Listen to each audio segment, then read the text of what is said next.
asalaamaaleykum chers internautes téléspectateurs yi ñuy suivre sur la TMS TV ñuy am mbégte ak kontaan di ñëwaat ci seen plateau bu petit matin tey nag ñu fas yéene waxtaanee thème boo xam ne dafa nekk un thème d'actualité muy autostop.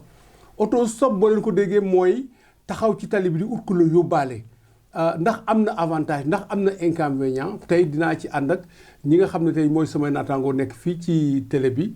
Saliou maa ngi lay nuyu. maa ngi lay ziar doyen Aziz di nuyu sama naataango Moustapha Fall. Moustapha maa ngi lay nuyu di la dalal ci émission bi ñu ngi lay ziar di nuyu ñi ñuy seetaan di nuyu aussi Alaaji Thierno Moule Sow. bu baax di le khalife général di le roi médecine traditionnelle du monde the king of the king. très bien tey ñu fas yéene comme ni ma leen ko waxee à l'entame de l'émission waxtaanee sur un thème qui est d'actualité qui ne date pas d'aujourd'hui muy autostop. autostop ci wolof mooy ma taxaw ci tali bi ut ku ma yóbbaale loolu nag rawatina nag xale yu jigéen ñi surtout nag bu ñuy wax autostop d'abord Saliou autostop maanaam taxaw di ut ku la yóbbaale loolu maanaam am na risque wala amul risque. waaw mën na am risque surtout ci kii nga xam ne mooy borom oto bi mën na am risque aussi ci nga xam ne moom la ñu yóbbaale on sait jamais. parce que peut-être mën nga ñëw arrêté nit comme jigéen.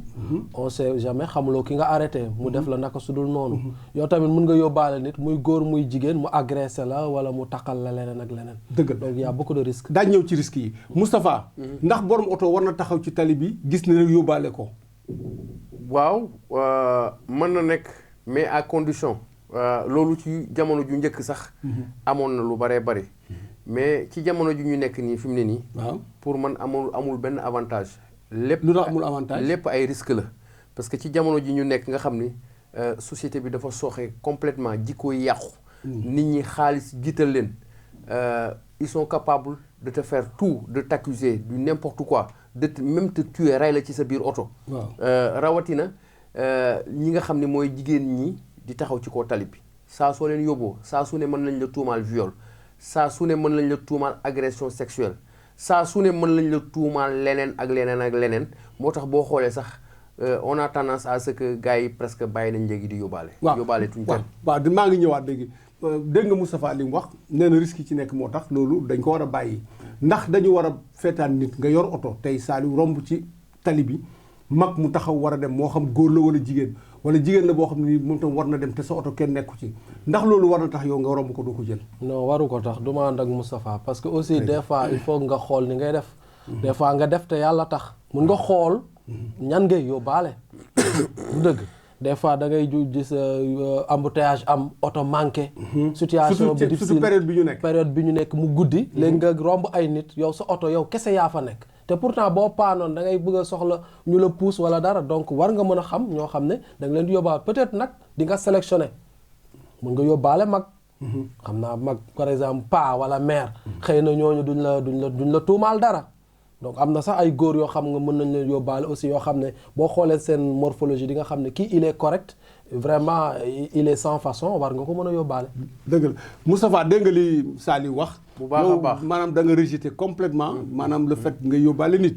mais Moustapha maa ngi ñëw tey damay préciser question bi ndax romb mag mu taxaw ci arrêt moo xam góor la wala jigéen la mu wóor ko ni kii war nga ko mën a yóbbaale nga bañ ko yóbbaale parce que risque la. loolu du dara ci jamono juñ toll nii xam nga. kon doo ko yóbbu. xam nga nit du ma ko yóbbu xam nga nit. lu tax xam nga nit. waaw dafa lëndëm. gis nga jamono juñ toll nii. waaw amul mag amul pa amul mère. mais Moustapha bu dee loolu kon kenn du def lu baax. non defal ndànk amul mag. amul kon xanaa utoo ci tiyaabo dama ne amul mag amul pa xam nga nit. dafa lëndëm fi mu ne nii. saay si. ñi ngi ci mag ñi ñi ngi ci xale yi. munoo leen mais ñu baax ñi aussi ñu ngi ci. waaw mais xam nga ki nga xamul. xamuloo ko. waaw xam nga mag mi nga fekk ci arrêt bi. waaw nga yóbbaale ko. amaan na trafiquant de drogue la. bés bu ne mais Moustapha pourquoi ngay gis ko négatif bi rek yow bés bu ne nga gis à travers la presse ay mag yu am 70 ans nekk ay trafiquant de drogue. ñu jàpp leen seen sac wala ñu fekk ci seen poche ay sac. waaw ay drogue. waaw léeg-léeg nga gis ay maire yoo xam ni dañuy jaay drogue dañuy prostitué wu. maanaam dañuy jaay seen bopp. waaw ñooñu souvent bu ñu taxawee ci tali bi mënoo leen ràññee. dañuy solu ba jekk. waaw loolu la ñuy wax l'apparence est trompeuse. comprendre nga. moo tax jamono ji nu mu mel. tey sa loxo ndeyjoor bi sax bul ko wóolu.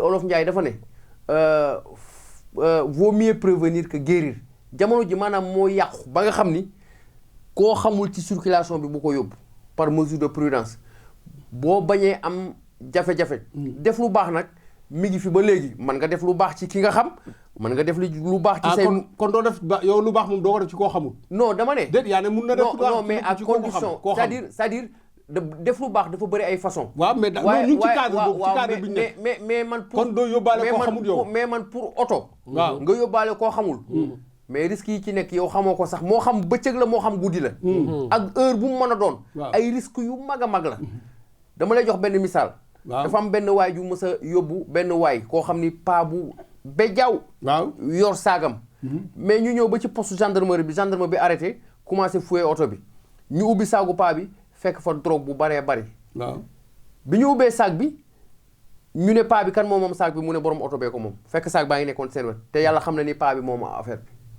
xam nga yooyu ay misaal la yoo xam ni dana tax yow bu fekkee ni yaa ngi dox àdduna ab école la chaque jour da ngay jàng ab leçon bu bees soo gisee yu mel noonu mais da ngay dem ba sawaay boo nekk ci circulation bi koo xamul doo ko yóbbaale maa ngi ñëw Saliou boo déggee Moustapha moom du yóbbaale nit du dëgg wax na ko du yóbbaale nit moo xam mag la bu góor wala bu jigéen Saliou ndax def lu baax war nga ci maanaam am arrière pensée ci yóbbu nit bon en tout cas comme ni mu ko waxee am na ay risques mais waroo ci am arrière pensée aussi war nga mën a def nga bañ a yóbbaale kenn war nga mën a def te yàlla tax yàlla mun na la ci bindal tuyaaba peut-être yow mun nga xool mun nga am chance ñi ngay yóbbaale yëpp duñ am benn problème duñ la créer benn problème mun nga ci am aussi benn jour am ku la ci tuumaal mais tôt ou tard la vérité finit par se découvrir donc yàlla mun na la suturaal même bu la jéemee tuumaal mun na bañ a marcher parce que yow lu baax nga ci jublu woon dëgg la Moustapha bu ma ñëwaatee ci yow tey boo ñëwee tey maanaam gis mag nga droité malgré que yow yaa ngi am ay xalaat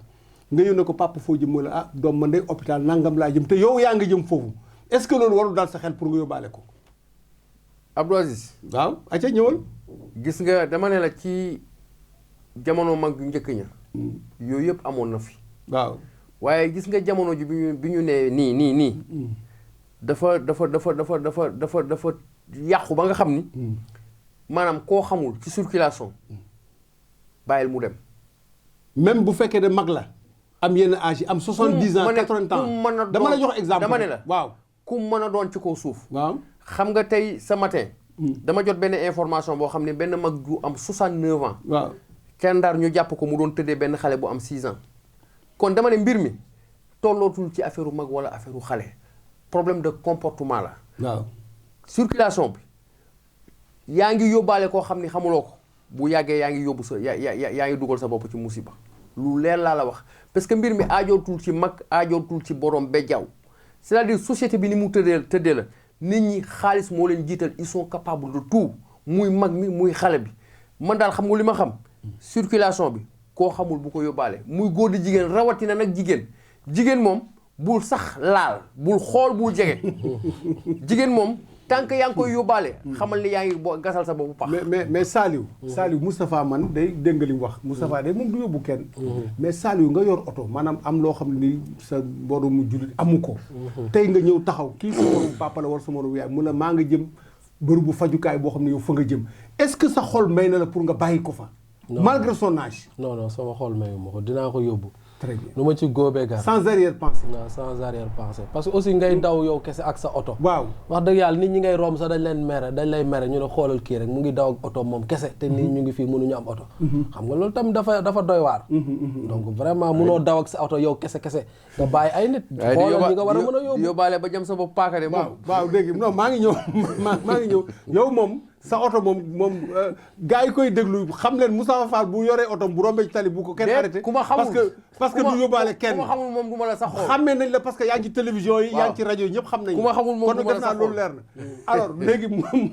ma ñëw Saliou tey auto stop pourquoi ñu di ko waxtaanee Moustapha wax na li ci nekk yëpp mais moom dafa rejeté en bloc le fait que mu yóbbu nit tey lu tax ñi nga xam dañuy yóbbu maanaam yóbbaale tey borom oto yi tey dañ cee taamu jigéen ëllëg ñu yóbbu góor lu tax loolu tey loolu gis nga ko maanaam jigéen moo pour chance pour ñu yóbbu ko lu tax loolu effectivement gis nañ ko parce que bon peut-être ñoom jigéen la ñuy gën a yërëm c'est ça quoi da nga koy gis sax par exemple ngeen taxawandoo benn borom oto ñëw seppi ñu jigéen ñi daal di leen yóbbu bu ko defee ñu góor yi sax dinañ ko saaga ne xoolal kii rek nangam lu tax mu yóbbu jigéen bàyyi góor peut-être ñoom ci jigéen la ñuy gën a am yërmande te fekk na jigéen yooyu sax ñoo leen gën a mën a andi problème. mais am na xamante yoo xam ne nii sëy am na ci autostop la jógee am na. waaw loolu mën na ne. loolu du avantage. waaw Moustapha bu ñëwaat dama bëgg a rebondir rek. ñëwal. gis nga am na fu Saliou wax foofu du ma ci d'accord. bu la neexee. gis nga dëkk bi. fi mu toll. góor ñi dañu dem mel ni comme ay mala. du ñëpp nag mais lu ëpp ci góor ñi dañu dem ba ay comme ay mala maanaam yaakaar nañ ni jigéen bu la romb rek war nga xam lu mu woddoo. waaw mais pourquoi pas jigéen moo war a léegi ci circulation bi. ñuy préférer yóbbaale jigéen ñi ko góor ñi. maanaam. yóbbaale bi yëpp ay intention la pour fexe nu ñu xamanteeg ndaw si. lu ci ëpp maanaam société bi léegi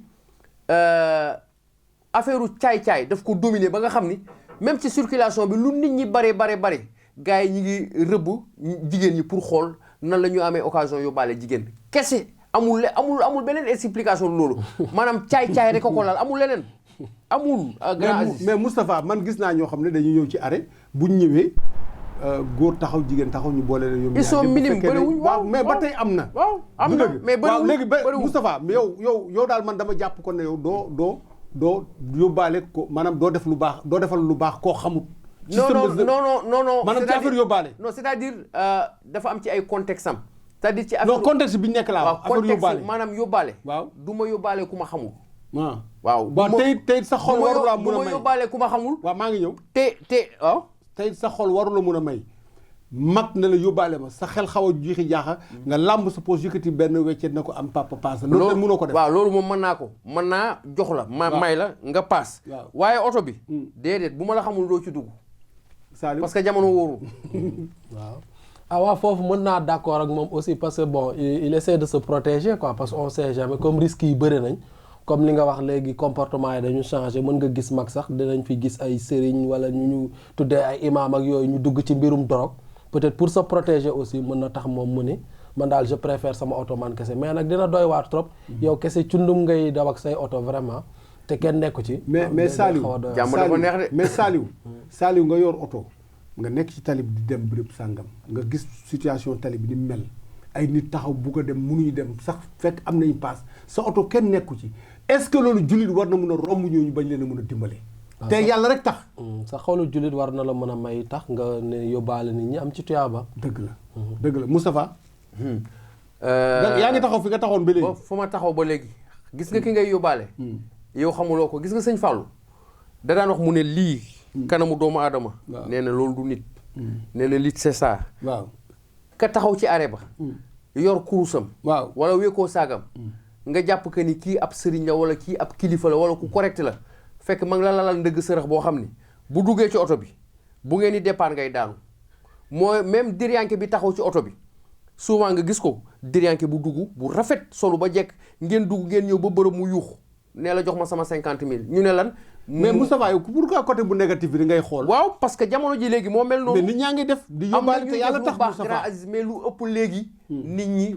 il faut pas leur faire confiance rawatina koo xamul gis nga koo xamul léegi ci jamono ji da ngay méfier wu xam nga li ma gëm société bi léegi booy dox da ngay vigilant xam fooy teg sa tànk xam looy wax mais téléphone yi léegi ku wax ñu jàpp la dugal ci kaso bi parce que dañuy wax loo xam ni après gars yi bu ñu demee Sonatel bu ñu interroger dañuy rendre compte que ni wax nga musiba moo tax lu ci waay waxul ci téléphone yi gars yi dañuy jàpp ne la rap lii da gis nga lii boo gisee fan yi ñuy jàpp Sénégalais tout ça c'est à l'image du pays parce que gars yi ndekete ay musiba la ñuy wax ci téléphone yi rawatina dossier Ousmane Sonko bi nga xam ne gars yi dañuy wax ay musiba dem bay wax ay waxu taal comprendre nga moo tax boo amul vigilance ci société bi rawatina ci oto Grand Aziz gis nga moytu dafa am solo léeg-léeg nag mën nga barastiku parce que léeg-léeg ndogal ñëw waaye moytu dafa baax surtout jamono ju yàqu ji jamono ju yàqu booy dox léegi te xamuloo fooy teg sa tànk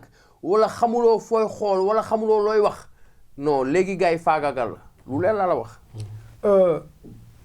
ndax moytu dana tax moytu rek dina tax nga ne du ma defal nit ki lu baax donte xaw moo ko question boobu yow laa koy posé Saliou. c'est une question difficile à répondre de toute façon di moytu bon pour nga protéger sa bopp des fois mën na tax nga bañ a def yenn yi mais aussi defe naa ne bon quel que soit alpha war nga xool sa aqulaay taala ak sa diggante envers le bon Dieu nga ne naa def rek te yàlla tax rek ba xam lan moo ma ciy fekk mais bëggoon naa Moustapha comme moom il est vraiment sur le côté négatif wax ñu yan risque exactement moom la gis ci loolu parce que aussi il y a des avantages bien sûr te loolu mun nga yóbbaale nit wax dëgg yàlla yóbbaale benn paa mais relation la ñaan boo xam mu ñaanal la mun na macha allah mu dal la ñaanu xaas tiyaabo day am nga am tiyaabo bu dul jeex waaw donc mun na la aussi fay ëllëg waaw parce que mun nga yóbbaale nit tey nga dem xam loolu mu lay may mun na amoon moom mu amoon otoom paan nga yóbbaale ko yow ñëw ba am problème boobu moom sax mu may la oto on sait jamais ma yokkal la ci beneen question ma yokkal ko ci beneen question parce que da nga ko interpellé waaw sëy yi nga xam ne mu ngi juddoo ci auto stop nag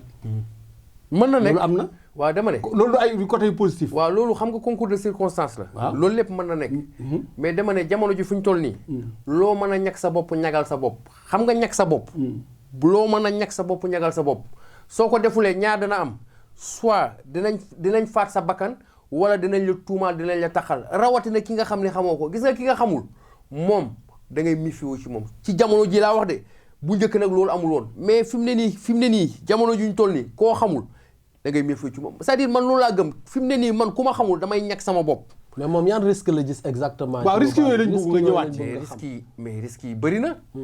da ngay xëy léegi ñu tuumaal la viol.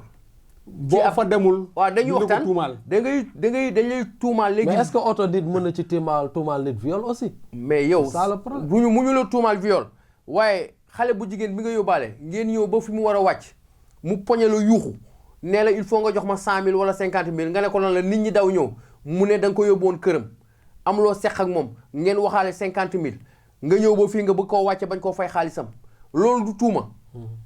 xam nga loolu tuuma la. ñaareel bi nga yóbbu nit muy góor wala jigéen mu yor sachet boo xam ni drogue moo ci ne nga xam ni drogue dañ ko criminaliser peine bu gàtt bi 10 ans la jëm kaw ngeen ñëw ba ci benn arrêt alkaati arrêté wala gendarme arrêté ñu fuyee oto bi gis ci drogue bi ku moom drogue bi mu ne chauffeur bee ko moom buñ leen yóbboo duñ leen tëj 10 ans jëm kaw yooyu loolu du risque ak leneen ak leneen ak leneen ak leneen ak leneen ak leneen même sax ki nga xam sax parfois yóbbaale ko sax xam nga am na ay risque waaye ki nga xam moo ëpp chance nga yóbbu ko que ki nga xamul parce que ki nga xamul moom c'est quelqu'un qui est sorti du néant yow xamuloo fu mu jógee xamuloo lu mu làmboo xamuloo lan la yor mën na mais mën na yor sax ay faux billets léeg nga xam nit aussi tamit bon mu bett la toujours nga gis loolu mën na am mais dama ne la lu ëpp tey 90% sénégalais yi nga leen di yóbbaale te xamoo leen bu yàggee ci musiba nga d'accord Saliou defe naa ne ñu ngi ñëw ci cëppaandaw émission bi donc defe naa ne kon buñ déggee Moustapha moom yóbbaale daal moom daf ko rejeté totalement catégoriquement maanaam muy geste boo xam ne tey mën nga ci am tiyaabu bu bari tey looy tëjee waaw li may tëjee mooy Moustapha par exemple fu muy waxee des fois mën nga ko def pour protéger wu mais jamono bi ñu toll des fois par exemple xam nga Dakar ni xëyee côté ville ak yooyu dafay bëri surtout bu ñuy wàcc oto yi manqué surtout période bi ñu toll sa période couvre-feu donc metti na trop yow nga yore sa oto yow kese romb ay mag taxaw ay ñeneen ak ñeneen ñoo xam ne ñii bëgg nañu ñibbi te boo leen xoolee yow war nga xam ne kii ndax nitu caaxaan la wala du nitu caaxaan man sama xol may na ma vraiment ma yóbbaale lu ma ci góobee gar est-ce que Moustapha looy tëjee waaw fi may tëjee daal mooy nit daal dafa lëndëm rawatina ki nga xam ni xamuloo ko da ngay miifi bu baax ci ay mbiram def lu baax nag fii lañ ko fekk nit ki mën nga def lu baax ci yeneen ay méthode ak yeneen fànn waaye li jëm ci wàllum oto li ma leen di conseillé yow daal moom sa jëf ju baax daal oto bokku ci li jëm ci wàllum ndaamaar maanaam doo bokk oto yow li jëm ci wàllum ndaamaar li may conseillé sénégalais yi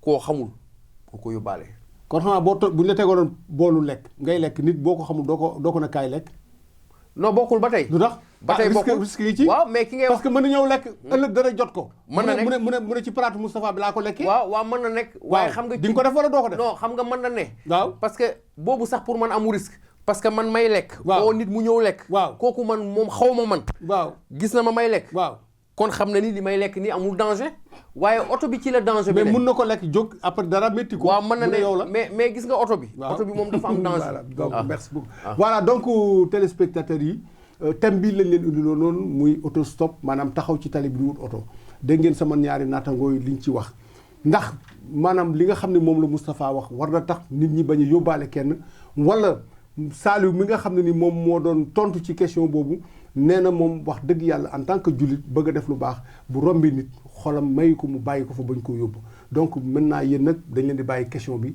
ngeen réfléchir ci après dañ leen jox dig daje beneen yoon ci suñ même chaîne TMS TV